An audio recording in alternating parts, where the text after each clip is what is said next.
আমি আরও 3-4 জন মানুষ গেছি বৌদিহাট জিজ্ঞেস করলাম, ঘরে যাইলাম, বইলাম, বোয়ার পরে বললাম যে আলহামদুলিল্লাহ অনেক সুন্দর, আমরা সবারই ভালো লাগছে, সয়েজ হয়েছে। এখন আপনারা চাওয়া কি? এখন মেয়ের মা কই থাকো, আমার মেয়ের একটা ভবিষ্যৎ আছে না? এমসি আছে তো, আপনারা কি চান বলেন তো?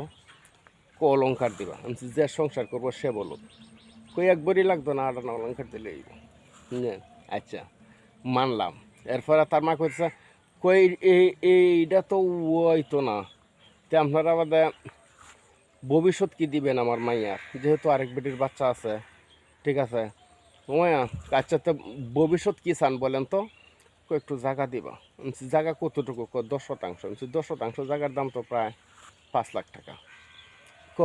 আমার মায়ের একটা ভবিষ্যৎ আছে না? আমার মাইয়ার যদি ভবিষ্যৎ এই না কইরা দেন তে বাদে আমার মাইয়া থাকবো কোন আশায়? এখন মেয়েরা বিয়ে দেয় ভবিষ্যৎ দেখিয়া, আসলে বাস্তব স্বামী দেখিয়া কেউ কাউকে বিয়ে দিতে চায় না, বুঝছেন? যদি আরেক বেটির বাচ্চা থাকে তেই হয়। কই যাও।